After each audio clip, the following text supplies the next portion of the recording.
इयत्ता 7वी समाजशास्त्र याचं आपण 4थं प्रकरण मागच्या व्हिडिओमध्ये पाहिलेलं आहे. शिवपूर्वकालीन महाराष्ट्र म्हणजे शिवाजी महाराजांच्या पूर्वीचा जो महाराष्ट्र होता त्याचा विचार आपण मागच्या प्रकरणामध्ये केलेला आहे. आज या ठिकाणी आपण 5व्या प्रकरणाला सुरुवात करणार आहोत. स्वराज्य स्थापना. तत्पूर्वी स्वराज्य स्थापनेला पोषक अशा प्रकारच्या वातावरण 17व्या शतकाच्या सुरुवातीला महाराष्ट्रामध्ये कशा पद्धतीचं होतं किंवा 13व्या शतकापासून ते शिवाजी महाराज जन्माला म्हणजे 17व्या शतकापर्यंतचा महाराष्ट्रामध्ये असणाऱ्या प्रशासकीय, सामाजिक, धार्मिक आणि राजकीय परिस्थिती कशा पद्धतीची होती याचा आपण मागच्या प्रकरणामध्ये अभ्यास केलेला आहे. त्याची पार्श्वभूमी थोडक्यामध्ये मी तुम्हाला सांगतो. शिवाजी महाराज जन्माला येण्यापूर्वी महाराष्ट्रामध्ये प्रशासनामध्ये गाव, कसबा, परगणा अशा प्रकारची प्रशासन व्यवस्था होती. गावामध्ये बहुतेक लोक म्हणजे शेतकरी आणि शेतमजूर हे लोक त्या ठिकाणी राहत होते. त्या ठिकाणचा प्रशासकीय काम करण्यासाठी पाटील आणि कुलकर्णी यांची नेमणूक केलेली असे. त्या ठिकाणी चालणारे जे व्यवसाय आहेत ते वंश परंपरेने, हक्क परंपरेने चालत आलेले होते. त्याच्यानंतर गावामध्ये जे कारागीर जे सेवा देत होते त्याबद्दल शेतकऱ्याकडून त्यांना एकूण उत्पन्नाचा काही वाटा त्यांना दिला जात होता. त्याला आपण बलुत अशा पद्धतीचं म्हणतो. कसबा. त्याच्यानंतर दुसरं कसबा हे ठिकाण, त्या ठिकाणी कुशल अशा प्रकारचे कारागीर असत. त्या कसब्याला जोडूनच बाजारपेठ असे. त्या ठिकाणी सेटे आणि महाजन हे त्या पेठेचे वतनदार कारभारी असत. प्रत्येक गावात पेठ होतीच असं नाही. जी मोठी गावं आहेत किंवा जे पेठ वसवण्याचं काम आहे त्या ठिकाणी शेटे महाजनांनी केलं. त्यासाठी त्यांना सरकारातून जमीन आणि गावकऱ्याकडून काही हक्क मिळत. पेठेचा हिशोब ठेवण्याचं काम हे महाजन करत. त्याच्यानंतर परगणा. अनेक गावं मिळून त्या ठिकाणी परगणा तयार होत असे. परगण्यामध्ये गावांची संख्या समान नसेल त्यामुळं त्या ठिकाणी परगण्याच्या ठिकाणी देशमुख आणि देशपांडे हे त्या परगण्याचे वतनदार असत. हा परगणा पाटलांचा प्रमुख असे. देशमुख हा काय असायचा, परगण्यातील जे पाटील आहेत त्यांचा प्रमुख देशमुख. तसेच परगण्यातील सर्व कुलकर्ण्यांचा प्रमुख हा देशपांडे असे. म्हणजे जी केंद्रीय आता जी पद्धती आहे प्रशासकीय तीच पद्धती शिवपूर्वकालीन महाराष्ट्रामध्ये सुद्धा राबवली जात होती. त्याच्यानंतर आपण वारकरी पंथाचं कार्य पाहिलेलं आहे. त्यामध्ये वेगवेगळ्या प्रकारचे संत, वेगवेगळ्या समाजातून आलेले संत, स्त्री संत असतील किंवा पुरुष संत असतील. मग त्यामध्ये संत चोखामेळा, संत गोरोबा, संत सावता, संत नरहरी, सेना महाराज, शेख मोहम्मद, त्याचबरोबर सोयराबाई, बहीण संता निर्मळाबाई, मुक्ताबाई, संत जनाबाई, संत कान्होपात्रा अशा प्रकारच्या संत परंपरा ह्या महाराष्ट्राला लाभलेल्या आहेत. महाराष्ट्रामध्ये असणाऱ्या जनतेच्या मनामध्ये स्वाभिमानाची भावना किंवा धार्मिक वृत्ती वाढीस लागण्यासाठी एक वेगळ्या प्रकारचा भक्तिमार्ग म्हणजे कर्मकांडापासून दूर राहून त्या ठिकाणी भक्तिमार्ग, एक वेगळा भक्तिमार्ग. तो कोणता भक्तिमार्ग आहे? भक्ती करण्याच्या वेगवेगळ्या पद्धती आहेत. त्या कशा पद्धती आहेत? त्यामध्ये या संतांनी आपल्या लेखन साहित्यातून किंवा अभंग रचनेतून, गवळणीतून, भारुडाच्या माध्यमातून या लोकांना भक्तीचा एक वेगळा मार्ग त्यांनी घालून दिला. त्या मार्गाला सगळेजण आपण वारकरी संप्रदाय किंवा वारकरी पंथ अशा नावानं ओळखतो. आजही महाराष्ट्रामध्ये त्या पंथाच्या मार्गाने जाणारे अनेक भाविक आपल्याला या पंढरपूरला येताना दिसतात.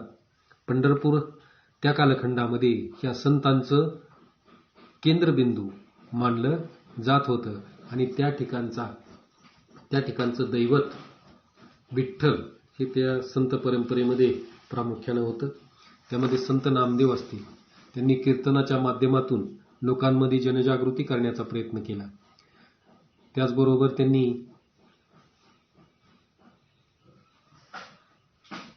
गावोगावी जाऊन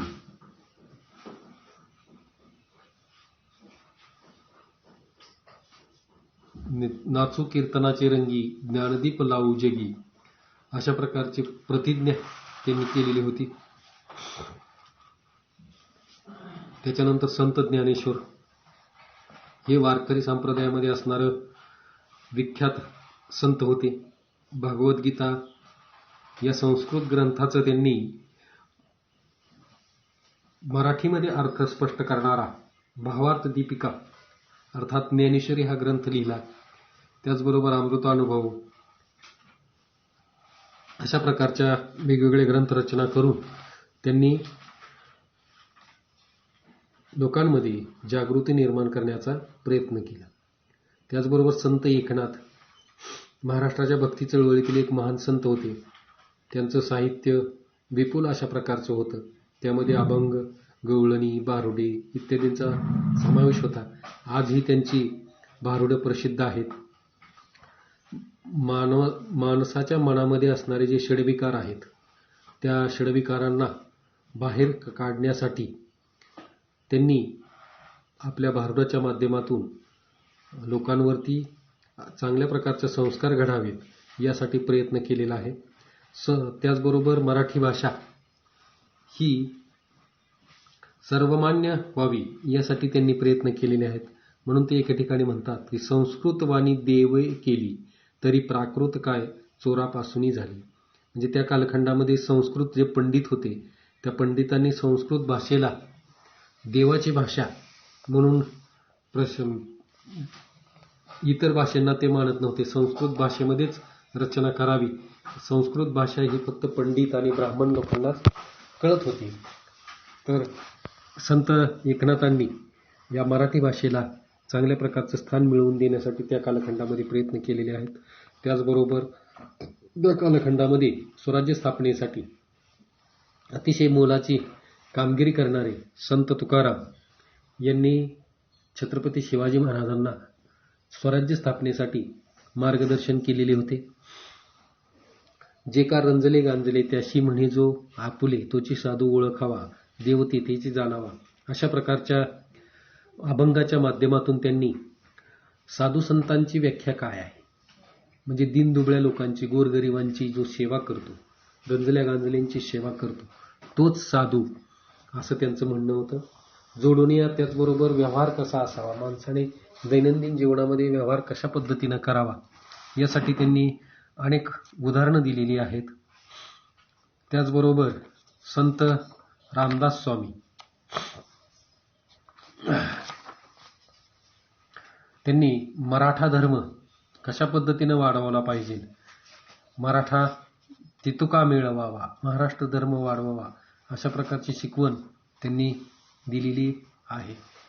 तर आज आपण या ठिकाणी स्वराज्य स्थापना या प्रकरणाची सुरुवात करणार आहोत.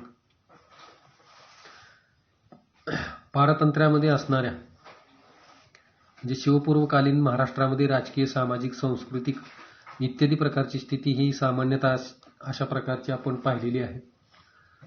या काळामध्ये महाराष्ट्र आदिलशाही आणि इतर सत्तांच्या म्हणजे निजामशाही असेल, आदिलशाही असेल, कुतुबशाही असेल, मुघलांचा काही ठिकाणी महाराष्ट्रामध्ये त्या ठिकाणी त्यांची सत्ता होती. अशा प्रकारची परकीय सत्ता ज्या होत्या त्या परकीय सत्तांच्या अंमलबजावणी किंवा त्यांच्या पारतंत्र्यामध्ये महाराष्ट्रामधील जनता किंवा रयत त्या ठिकाणी होती. त्याच्यातून बाहेर काढण्यासाठी शहाजीराजे भोसले आणि जिजाबाई यांच्या पोटी जो सुपुत्र जन्माला आला 1630 मध्ये, त्याने पुणे जिल्ह्यातील जुन्नर जवळील पुणे जिल्ह्यामध्ये जुन्नर जवळील शिवनेरी किल्ल्यावरती छत्रपती शिवाजी महाराजांचा जन्म झाला. त्या ठिकाणी त्यांनी आपल्या आई आणि गुरूंच्या मार्गदर्शनाखाली त्या ठिकाणी स्वराज्य स्थापना करण्याचे प्रयत्न केले. स्वराज्य अस्तित्वात आणलं गेलं. तर त्यांचा इतिहास, त्यांची माहिती आपण या प्रकरणामध्ये घेणार आहोत. स्वराज्य स्थापना. 17व्या शतकाच्या पूर्वार्धात महाराष्ट्रामध्ये छत्रपती शिवाजी महाराज हे युगप्रवर्तक व्यक्तिमत्व उदयास आले. त्यांनी येथील अन्यायी राज्यसत्तांना आव्हान देऊन स्वराज्याची स्थापना केली. त्यांचा जन्म शके 1551 फाल्गुन वद्य तृतीयस म्हणजेच 19 फेब्रुवारी 1630 रोजी पुणे जिल्ह्यातील जुन्नर जवळील शिवनेरी किल्ल्यावर त्यांचा जन्म झाला. त्यांनी केलेल्या स्वराज्य स्थापनेची माहिती आपल्याला या पाठामध्ये पाहायची आहे.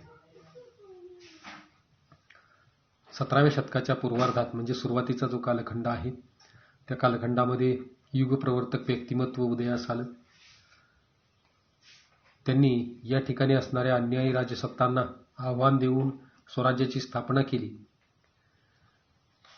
त्यांचा जन्म 1551 मध्ये फाल्गुन वद्य तृतीयस म्हणजेच 19 फेब्रुवारी 1630 या दिवशी पुणे जिल्ह्यातील जुन्नर जवळील असणारा शिवनेरी किल्ला याच्यावरती झालेला आहे.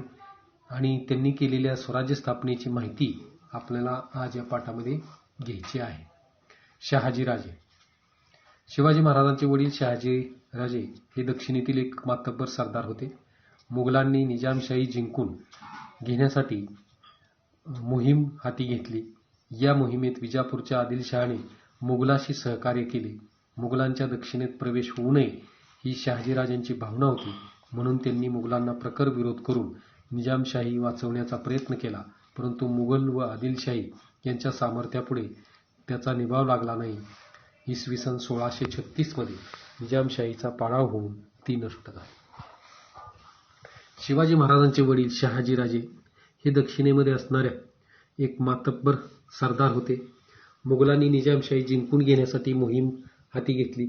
यासाठी त्यांना या ठिकाणी असणाऱ्या विजापूरच्या आदिलशाहीनं मदत केली. मुघलांचा दक्षिणेमध्ये प्रवेश होऊ नये यासाठी शहाजीराजांनी प्रयत्न केले.